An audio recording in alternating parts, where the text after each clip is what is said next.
Thank you for being here this evening. I know that this was a really packed day. And thank you for eating your dinner so quickly or not at all. I don't know. I am not going to moderate this panel. I'm just going to introduce the moderator, and that's Osprey Oriole Lake. And you'll see her in a couple other places, and she's been on a panel earlier, but she is the co-founder and executive director of the Women's Earth and Climate Action Network. It's called We Can. And she works internationally to promote resilient communities and foster a post-carbon energy future, while also addressing systemic change and societal transformation. And she's co-chair, and I mentioned this when she was on the panel, she's co-chair of the International Advocacy with the Global Alliance for the Rights of Nature, and she was one of the judges in Paris on at the Tribunal for the Rights of Nature, which was attended by about 1,000 civil rights activists, climate activists in Paris. And We Can has a national and international sustainability training program for women, and she designs the curriculum and does all the training. We work in the Congo, in Ecuador, in Morocco, actually around the world. And we also, she promotes Women for 100% Renewables here in the United States and a variety of other programs. So Osprey is going to moderate this panel and will introduce the panelists. Thank you very much. Thank you. Well, good evening, everyone, and thank you for participating with us.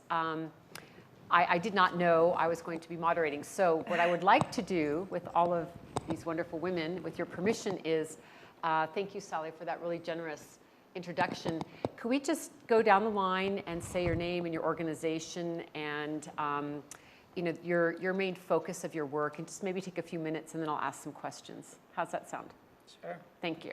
Okay, I'm Katie Hoffner. My main focus right now is trying to get an advanced lithium-ion battery technology out into the market. It is technology that was founded by Dr. Amy Prieto. She's a chemistry professor out of Colorado State University in Fort Collins. And we are tackling both an entire new architecture for batteries and an entire new manufacturing process that is water-based chemistry, so it's very environmentally friendly. We recently got an infusion of capital from Stanley Black & Decker, and also last fall from Intel Capital. So I'll say that a women-run company is both a blessing and a curse. The curse probably came from trying to present to venture capitalists, who are mostly men, and are very focused on ROIs, and we've had a lot. We have a lot of stories from Silicon Valley. We haven't had any investment from them, but we were able to pitch our stories to strategic investors that could see our vision and could see the incredible promise of this technology. Everyone knows that energy storage is the key to our climate change issues, renewable energy getting to scale. And I am the business anchor for the team. There's 9 scientists and me. And I would say I have last mile competency, probably came from growing up on the back of a horse and on a ranch and a farm, but I have been tenacious about bringing those deals over the line, and we have this amazing ecosystem now of strategic partners who are helping us. There was the earlier panelist from Ethos, Katie Hoffman, that made that quote about, I'm sick of hearing about criticism on our pitch. And I would wish they would just ask how they can help. Well, these 2 strategic partners have embraced us, and it's a very exciting time. But I will also say I work on policy. I'm passionate about big ideas. I used to chase cattle, now I chase really big ideas. And I helped get a solar policy passed in the city of Fort Collins that tripled the amount of solar on our grid. And that also took a lot of tenacity. Yeah. So I'm based on a feed-in tariff out of Germany. So I'm passionate about policy and passionate about technology. Beautiful. Thank you. Thank you. Please go. All right, yeah. Well, thank you all for being here. So I'm Corey Radka. Like the other Katie said, I'm Katie Hoffman's business partner. So co-founder and managing partner of the Resilience Collaborative, or ResCo if you're talking to older white men in the financial space. They just get that. So at the Resilience Collaborative, we're an advisory firm. And what we do is we develop investment vehicles that scale climate solutions. And the reason our firm even started, it's been about a year that I've been with the firm, is because a lot of us were the co-founders of the Divest Invest movement. I remember when I was actually the head of a nonprofit in California, the California Student Sustainability Coalition. And we were thinking about what is going to be the next big campaign, and this was 2010, 2011. And I actually voted for corporate personhood and the nexus between our democracy movement and the environmental movement. But then, Divest Invest won. I'm glad they did, because that really, $3.6 trillion pledged to divest from fossil fuels is really the reason why we wanted to focus on the invest side. So we need to make sure that there's mechanisms to scale that can take that money and put it to work in non-co-opted and equitable ways. My name is Marjorie Layden-Schimberg, and I'm, I guess, first and foremost, a board member here at AREI. I also have, take my hats off. Thank you for being here today for all of us. So important, the women's piece of this. And I want to also acknowledge my esteemed company, because I actually was a woman in business in my 20s, and that was a while ago.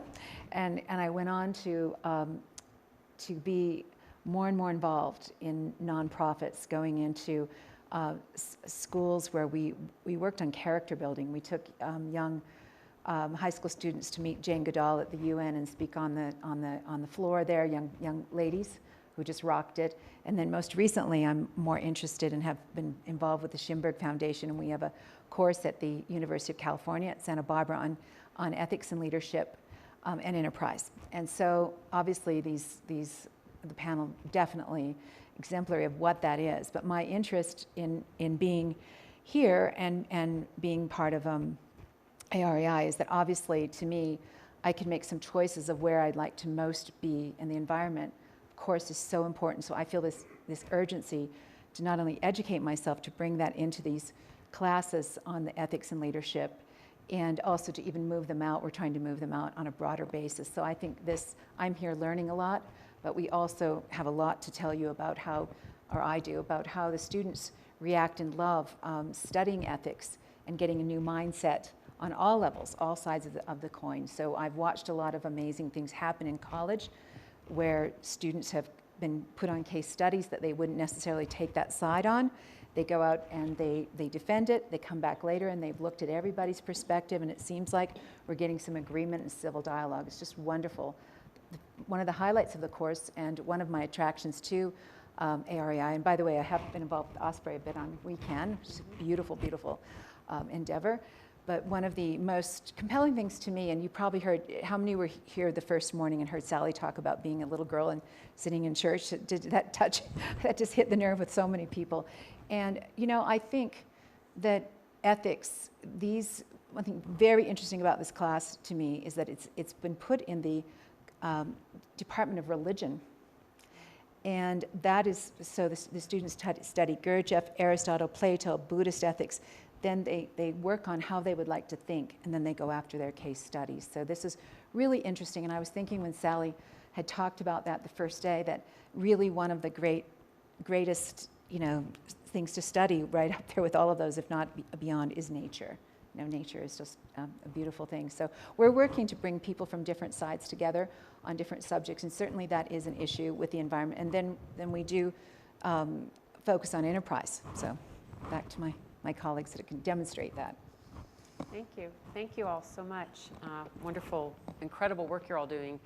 And I also just wanted to thank Sally and Chip again too for always really honoring at these conferences women's leadership. They always make room in the program for that. And so thank you so much for that. And yeah, I think it's really special. So I wanted to just touch on a couple of things because I think it's important that we were really asked to address, what is this link between women and climate change? So I'm going to share a little bit about that and then ask you all some questions.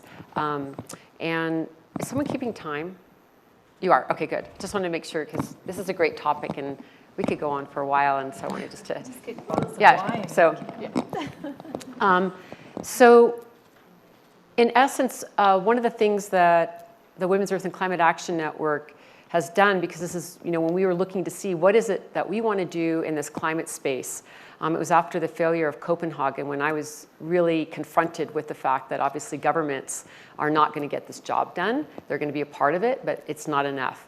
And I began to do a lot of research and found that, one of the biggest untold stories of climate change is the fact of both how women are the most negatively impacted by climate change and environmental degradation, but at the same time, how they're key to solutions. So there's a really interesting power that we need to look at here. And so I really feel like tonight's a good time to just share the floor more, because I could literally talk to you for hours about these impacts on women. But to give you a few pieces, there's about 26 million people around the world that have already been displaced by climate change since 2010. Of those 26 million, 20 million of them are women. And a lot of this has to do with the fact that women's rights are denied in many places around the world. So it means things like they don't have the same access to economy, education. In some countries, they're not even allowed to learn how to swim. So when there's a disaster, they obviously are not in shape to be able to handle those disasters, and their voices are taken away. So it's a very dangerous situation for women in many cases, and it does have to do with the fact of the patriarchal system that we have lived in for thousands of years. And I think it's really important to make a link between the systemic changes we're trying to make and understand that climate change is the end result of how we've been living for a very, very long time. And there's a serious link between women and the earth and how women and the earth have been viewed in terms of our general world views. And so when we see violence against the earth and violence against the women, and also the view that we have dominion over nature, dominion over women, these things are linked in a very deep way in our cultures around the world to different degrees. So it puts women in a big disadvantage around climate change, and also the fact that many frontline women, women of color, women in developing countries, indigenous women are on the front lines when it comes to feeding their families, collecting water. So of course, as the environment degrades, these women are put into a really difficult situation, as are their families. On the flip side of that, we see that you actually cannot get to sustainability solutions without women's engagement. 60 to 80% of all household food productions in developing countries is done by women. So when we talk about food sovereignty and food security, we're absolutely talking about the women, but they're not at the decision-making tables. So that's a problem. There's so many UN studies that show the same is true about women. Around the world, they're doing all the water collecting. They're the ones who are studying where the water is. They are the ones who are watching the seasons. So if you don't involve women in all these different programs around water conservation and water resourcing, if you don't involve women, the programs don't work. So food, water, energy, you're talking women. So it's something that we're really trying to advocate for, is to look at all different kinds of actors, whether it's government or private sector or NGOs or community groups, to ensure that women are at the decision-making table, that their voices are heard, and really importantly, these amazing solutions that they've come up with, because they're the ones having to care for their families and grow the food and collect the water. So you cannot imagine the innovations that they're engaged in. And right now we've launched, and this isn't really very public, and I know this is being viewed somewhat, but we'll be launching this more fully at the end of this year, a program called Women Speak, where we're collecting stories from all over the world, from water, energy, resistance movements, around telling the stories of what women are doing, so that we have the stats, but also to really go into depth about what women are doing. So I'm going to share one story and then pass on the mic. just for some inspiration, since we've been talking about Paris here at this conference, one of the things that was really exciting and one of the roles that we played in the Paris negotiations is that we really wanted to ensure that there was a face put on climate change, the people being impacted first and worst, which are frontline communities and particularly women. So we brought a delegation of both women who are involved in renewable energy, but also women, indigenous women and frontline women, and then partner with other organizations and their delegations to ensure that women's voices were heard and their solutions. So we held many different events, but one in particular was a press conference inside the COP. And it was really quite extraordinary. We had a woman named Casey Camp Hornick, who's a Ponca Nation elder who's fighting fracking in her territories in Oklahoma. We had Candy Mossett, who is fighting also fracking up in North Dakota, an indigenous woman from that community. Nima Namandu, who's one of our partners in the DR Congo. She runs our Democratic Republic of Congo program.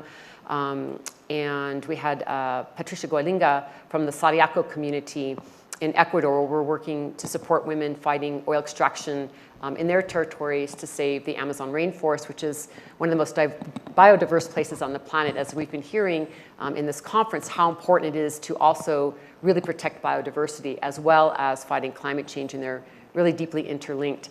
So these are amazing women. You can see the press conference, it's online, it's on the UNFCCC website. And so I gave an introduction and talked about women's importance and their leadership. And then these women just completely blew people out of the water. I mean, they were talking about, you know, what's happening because of fracking in their communities, the cancer rates, what's happening to their children, the health, the water, the food. They were also talking about the things that they're doing. The resistance movements, the Sariaco people have fought off the oil companies for decades now and are proposing, the indigenous people have their own proposals. They have the Living Forest proposal, Kishwa Sawaka, which is a way of talking about, you know, how people have lived in these indigenous communities and cared for these forests for millennia. They have so much to teach us. They've talked to us about how connecting with nature is a solution. They talk about reforestation programs. And it was just an extraordinary press conference, and these women were so fired up. You cannot imagine. They were just the most fierce, beautiful, compassionate speakers, talking from their hearts, talking about their spiritual lives, talking about their babies. And so when we were done, the people who actually do the filming for the press conferences, pretty much every 30 minutes there's another press conference. So it's like you're on, you have to make your presentation, then you're off stage and the next group comes up. We did our press conference about 10 days into the 2 weeks of the COP. So they had been filming, you can imagine, you know, from 8 in the morning till 9 o'clock at night, every half hour. So they had seen quite a few press conferences by the time we were done. When we got off the stage, the people who were doing the filming stopped all the filming, and there was a man and a woman there, and the woman came running up to us in tears, and she just hugged every one of the women, and she said, I have been filming for days, and this is the first press conference where we're hearing real stories of really people being impacted, what's going on because of climate change, what solutions are, and we're not hearing numbers being moved around and all these technicalities of financing. This is what we need. We need people to have an emotional impact so that when they are sitting there at the negotiating tables, that we can actually get more ambitious goals and really come up with solutions, because we're talking about real human beings, real indigenous rights, real human beings, real families, and the consequences of how we are impacted by climate change. And to me, that was the whole point of ensuring that we make sure frontline women are in these spaces at high-level conversations with policymakers, as well as doing the work on the ground around their solution projects. But we need to ensure that impacted peoples are heard, because it has a big influence on people who are actually needing to make the decisions and understand what they're talking about and kind of tip the needle more ambitiously, because we have to remember that, you know, we're talking about real lives, not just numbers and financing. There's a lot more at stake here. So I just wanted to share that one story because it was really something that moved me very deeply. So with that, thank you. And to the frontline women whose lives are on the line, literally. So with that, I just wanted to ask all of you, in terms of your careers and the work that you're doing, since this panel is about women, you know, what have you found to be sort of the strength of being a woman in the field that you're in. We know that there's a lot of pushback, so we know that, and we don't have a lot of time. So just how are you dealing with navigating the current patriarchal structures, the sort of the dominion over women, that some people call it mansplaining, where men are explaining stuff to you, but how are you navigating this, and what are the strengths of the women's networks you're working in, and what you have found to be successful? That's a lot. So obviously women and climate change are inextricably linked, no doubt. I guess I'd like to speak sort of on the enterprise side. I think that, I think it was the Dalai Lama in 2009 or so, talked about Western women will save the world. And I think there's such a huge opportunity on the enterprise side for women to lead companies, and there's a dearth of women leading companies. I actually brought my phone up here because when we got the investment from Intel Capital at Pareto Battery, we were invited to their global summit. So let's say there was somewhere between 1,200 and 1,500 people. I would say less than 10% there were women. They had a women's lunch, and again, about 10%, about 100 people were in the room, 100, mostly women. And wonderful VP they have that announced this program. They are investing in $125 million in women and underrepresented minority-led companies, technology. And you look at the stats, and I'm just going to read them because I think they're so empowering, at the same time a little bit discouraging, but this is why we need to shift the system to get more women leading, and they know it, and they want to make it an enterprise value. So right now, only 15% of venture capital funded companies have a woman on the executive team. Companies with a woman CEO receive only 3% of total venture capital dollars. Fewer than 1% of Silicon Valley founders are African American or Latino. And media attention, which is the good news, on the problem has never been higher. But now let me read the statistics about the positive parts of women when they lead. They achieve 35% higher return on investment, and these are women leading technology companies. They bring a 12% higher revenue than male-owned tech companies when venture-backed. And the other wonderful news is for startups with 5 or more females, there's a higher rate of success. So again, Intel's investing $125 million in companies. It is the reason that I do believe we have solutions. I'm going to back the Dalai Lama and think that Western women, as we sit up here representing Western women, have so many solutions to provide for the globe, for women. And, I firmly believe that we need to take the lean-in concept that Sheryl Sandberg wrote a book about and really apply that globally. So thank you for the work you're doing, because it's important women are at the table with climate change. And I will keep trying to get climate change solutions out into this world, both on the technology and enterprise side, but most importantly on policy. Policy drives markets. Germany was the largest solar feed-in tariff market in the world for quite a while, and it's a very cloudy country. Policy drives markets. So I also think when it comes to women's rights, when it comes to policies, we need women at the table, and hopefully in 2016 we'll see a woman at the helm of the United States of America. Of the White House, right? Yes, absolutely. Yeah. All right, well, so I can speak a little bit to women in finance. And I actually cannot believe I'm on a panel talking about that, because me, like a lot of my colleagues that are women, did not see themselves in the finance and markets. It's just not an inviting career when you're a young woman. Mm-hmm. And I spent, to go into my personal story, I spent most of my life thinking I was going to be a wildlife vet. I thought I was going to be in the nonprofit sector. I was in the nonprofit sector. I was in an pretty extractive nonprofit where, a lot of women tend to end up because they want to, like the millennials that we were talking about earlier, we want to have an impact with the work that we do. And so, you know, I was in a job where we were working 90 to 100 hours a week, like a lot of you do and a lot of our colleagues do.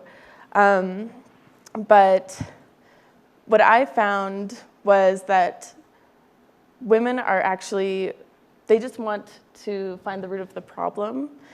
And in my story, looking at the wealth distribution and the power distribution and going into the financial markets was the way that I can contribute to climate solutions.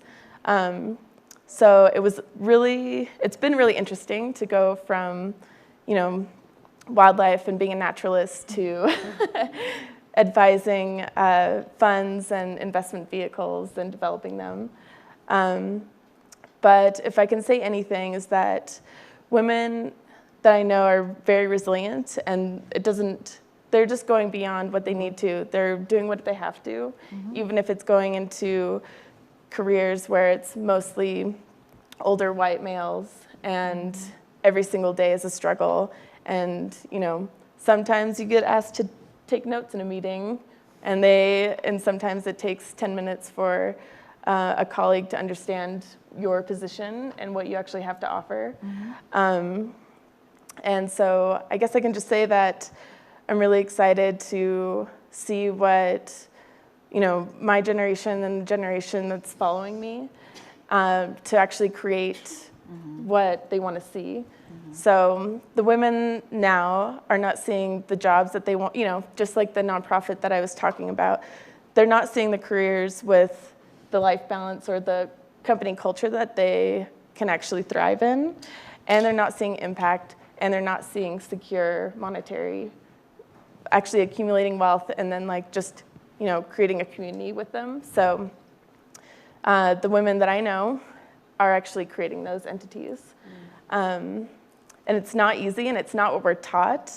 And I was so good at school. It's really interesting. I don't know if it's definitely just not a woman thing, but there is something to be said in my growth where you are taught to listen and then regurgitate, and that is rewarded. And so getting beyond that and actually speaking up for yourself, and then being creative and analytical and being a problem solver, and then using what I feel like is really inherent to women, which is emotional intelligence, to recruit and create a community, and actually looking at a system and looking at the long-term story.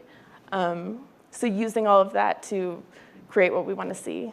So that's how I see the strengths. And Thank you. Yeah. Thank you so much. Well, here's an example of the young ladies that are in our course. I think I can tie a little bit of all of us together on the panel, because I've just so touched, and I have been touched within this course, and I'm going to focus on the course of other things that I do, but I think it's important to you as an audience too, because I see around women, men, and I see parents and sisters, and we all would, this little course that is been growing, it was voted anonymously the best course that they'd had going to college, hands down, for 4 years in a row. And I think it wasn't, this professor is amazing, a woman, rocked it, you know, study ethical debate, how to get your point across, how to do all the things that you're talking about.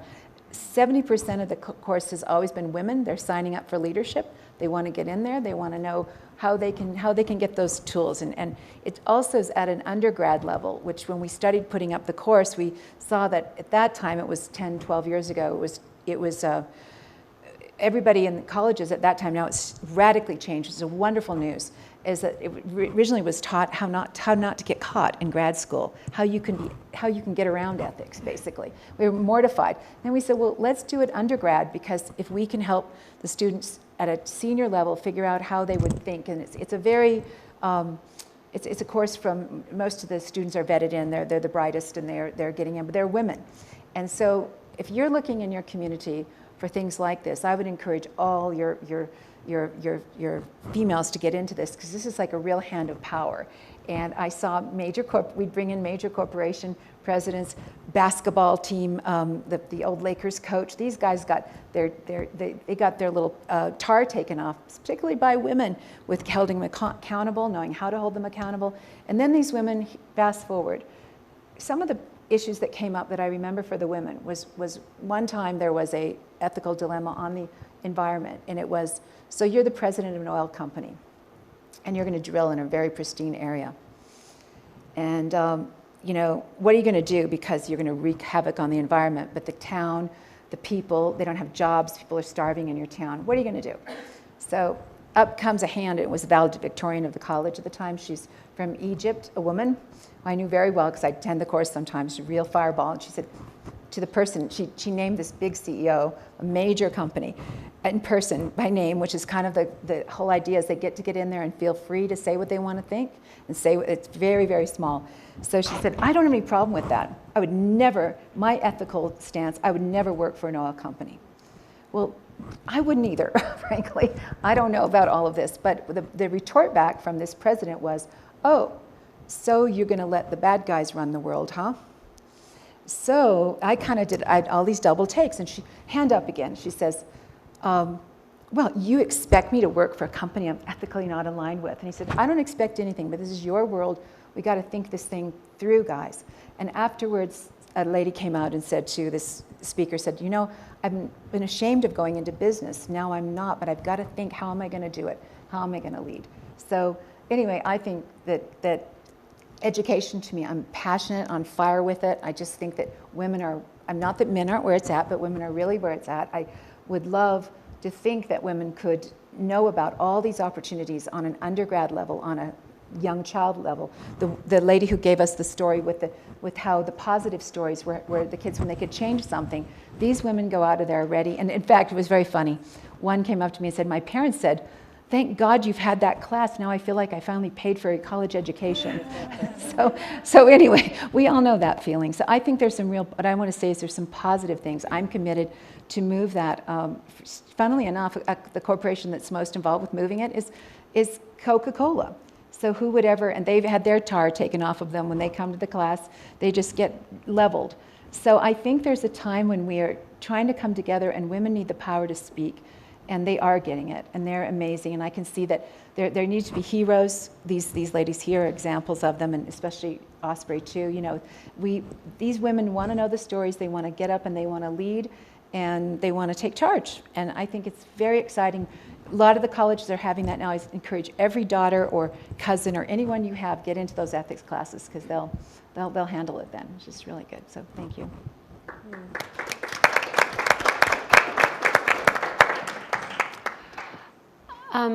So I'm just going to have some more comments, and I guess I hand it to you, Sally? Yeah? No. No? No? Okay. But for the introduction of the film? For the film. Yeah. Oh, Malala, yeah.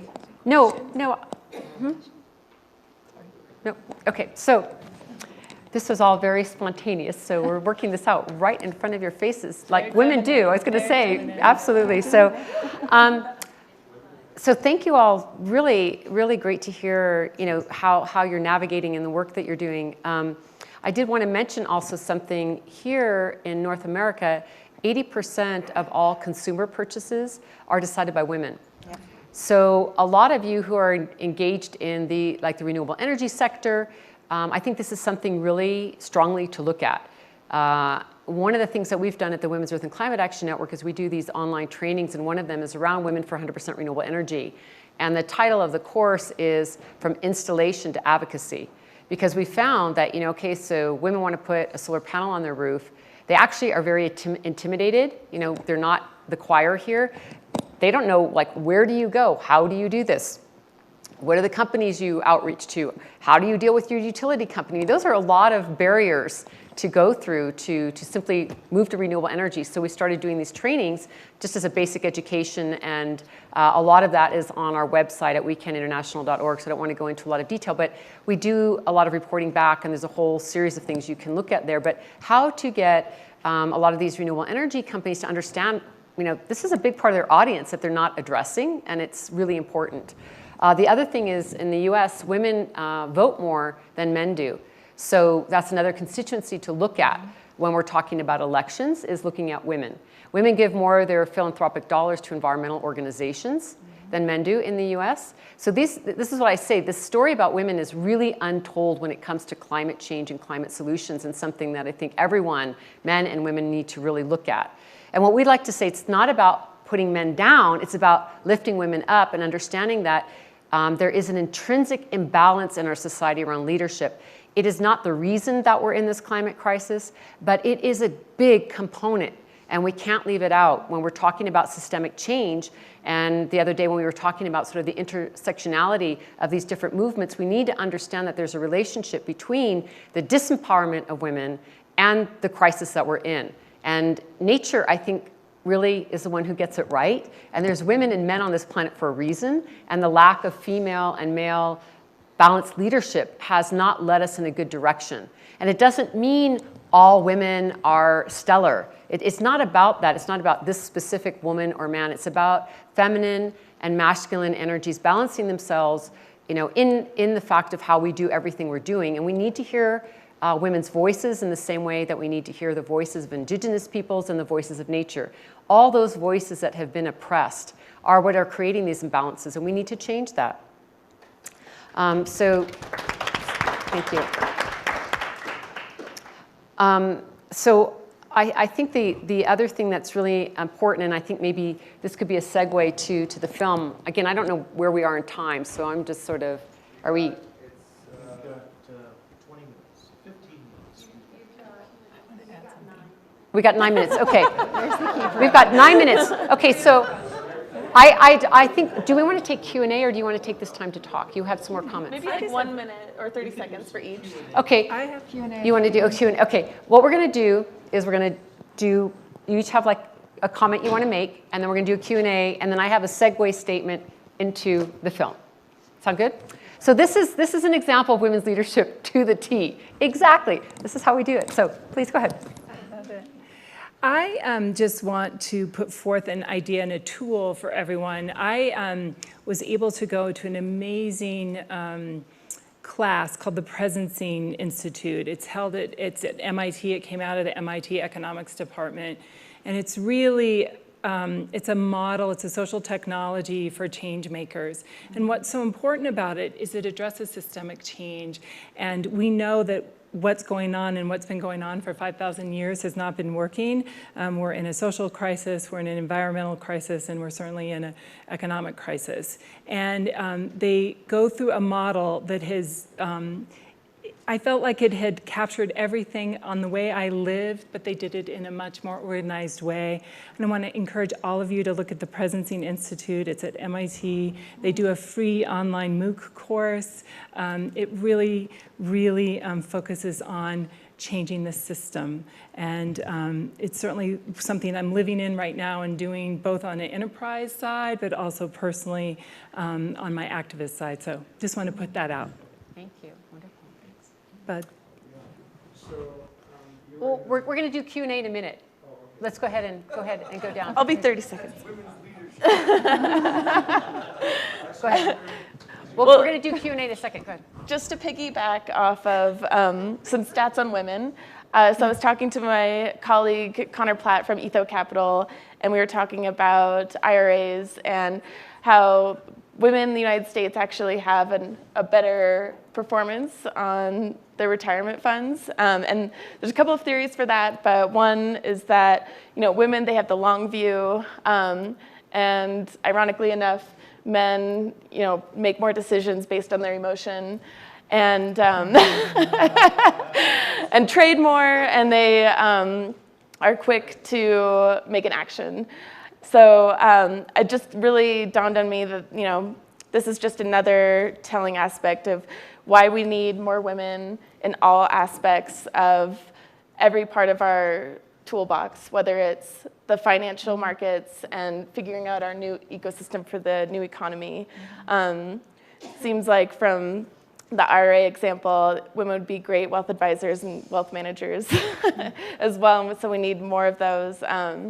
And then just more entrepreneurship. And so I just wanted to leave with, we could start at this conference where we should really think about next year and having women at the forefront of every single section in this conference. As well, yeah. More than just like at the end and integrating it and really being thoughtful about that. Great. Why, that's so terrific. Well, I think that the other thing for us today is to realize that women also, and I'm seeing this through this ethics class, seeing it through leadership, but I'm also seeing it through a different lens. The fact that, say this class was in the Department of Religion, because learning how to be at peace with oneself, not to get a little bit fuzzy in the end here, but learning to be at peace with oneself, but be strong, be present. This is what I'm seeing in a lot of these women leaders and what I see in the gals here today. The several to my right, for instance, your advice on MIT and the connectivity we all have. Once we start putting our smile on our face, rolling our sleeves up, which we're all doing here. So MIT, for instance, has one of my favorite people, which is Tenzin Predadarshi, a dear friend and a friend of the Dalai Lama, and he has the ethics course there, and he's helped me out a little bit with the Santa Barbara course. And we're all so connected, and women are really, really, really tuned in that you just get around a woman and everything starts happening like we kind of pull it together. So I'm very excited about all of you being here, and I just know that you're, I'm kind of impressed actually with the crowd at this time of night. So thanks for coming, and any questions or anything, I'm around. So we're going to take like 1 or 2 questions. We're going to start with the woman over here and then go to this gentleman over there. Just honor the woman first, then we'll go to bed. Thank you for being patient. Go ahead. Oh dear. Thank you. Such a great hour. I just want to know, what if we have time, the 15-second response that each of you. What would I have? think we're going to do is we're going to take a few questions, and then that way Decide. it'll save time. So just Cool. go ahead. Just wondering, how each of you or how one of you would respond to the defensive, the male who's defensive about the role of women in leadership.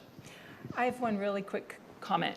I said to Dr. Amy Prieto and I, we went in our first trip to Silicon Valley VC, and it was a panel of men firing questions, telling us about all their successful portfolio companies, especially in the energy storage area. And I coached Amy a bit. It was our first big meeting with the VC. And when I left, I said, you know what? For every moment of arrogance they showed, you matched with intelligence. And I felt so proud to be part of the organization. So that's how we've responded. That's great. Thank you. Go ahead, Bed. Sure, thank you for thank your you. patience. Well, look, I did a 28-day solo to honor the divine feminine principle in the full lunar cycle in the Sangre de Cristo Mountains a few years ago. So Beautiful. I bow to your feminine essence and power, and I'm perfectly happy to be patient. Thank you very much. Thank you. I simply wanted to emphasize Katie's comment about the ULab. It will be, you can find it on edX. I was a participant in the last one, and the next class, and by the way, the last one had 50,000 participants in 180 countries, and it is a phenomenal way to offer your prototype solution. And the next one begins in September 8th, and you can find it through any number of sources, but there were 56 impact hubs around the world that were also engaged. For those of you in Colorado, there will be one in Boulder, and I'm sure there was one up in the impact hub in Fort Collins, perhaps, but that's another access point. And I just wanted to support Katie's recommendation because it is a powerfully transformational course, about 8 weeks, and you can even get a certification for continuing education credit and all kinds of wonderful things. So thank you, Katie, for mentioning that. Great. Thank you. Do we have time for? Okay, we'll just take one more question. Oh, sorry. Okay.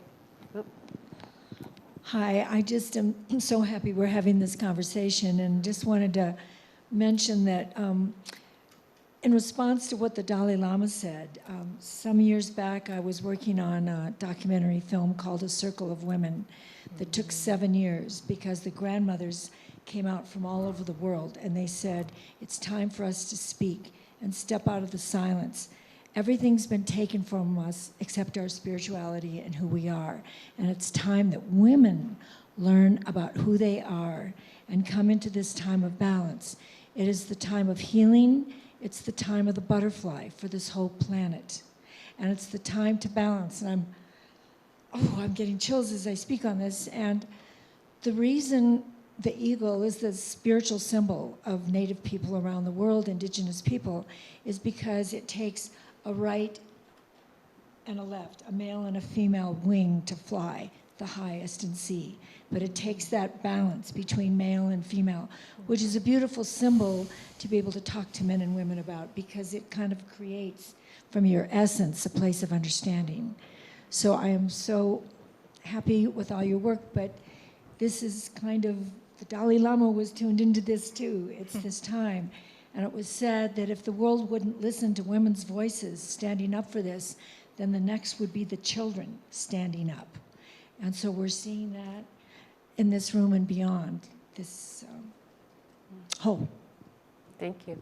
So we only have a minute left, and so sorry, I'm just going to have to close out with the segue to Sally. There's going to be another session on women later on in the program. For those of you who didn't get to ask your questions, maybe we could pick up on this on Thursday when there's another session on women's leadership. So sorry for not being able to call on you.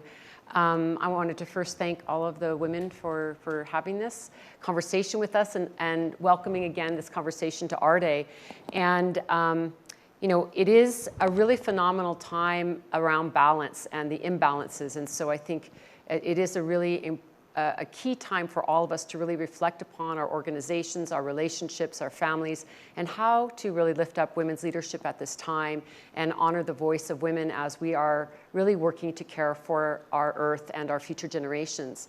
And really to honor the film that's about to be seen, I wanted to particularly remember one woman who we've been really telling her story, and I'm sorry it's not a happy story, but I think it's important to say because I think that it's really key that we also understand what women are going through. A lot of the women we work with on the front lines of climate change literally put their bodies on the line to protect forests and lands that aren't just for their communities, but actually are our air, our water, our forests. Because if these forests and these waterways go down, we all go down. It's not just like it's their communities.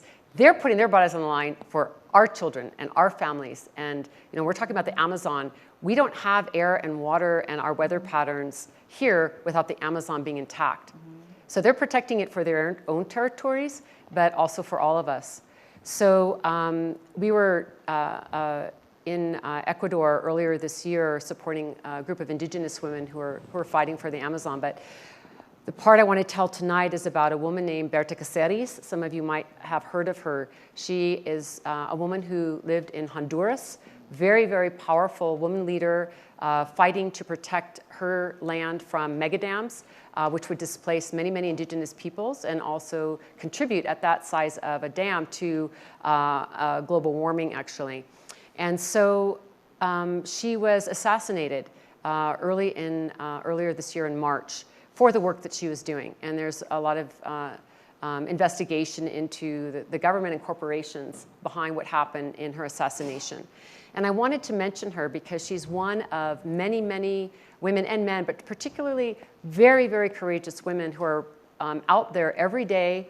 Global Witness tells us every week there are 2 assassinations, killings for frontline communities who are fighting to protect the lands that we all depend upon. And so I just wanted to take a moment of silence, 2 seconds, to honor Berta Cáceres, because I think it's really important that we remember as we are sitting here very privileged in our lives to understand that we're connected to people who are not. And we've been doing a lot of work to sending out a petition to bring awareness to this particular case so it can be resolved and there's justice for Berta Cáceres, but also to bring attention to other women on the front lines so that they have more protection. So if you wouldn't mind, and I think it's a good segue to another very important woman leader who we're going to be hearing about in the film tonight. So if you would, we're just going to take a moment and to think about these women leaders and how we can help support them and visibilize their stories. Thanks.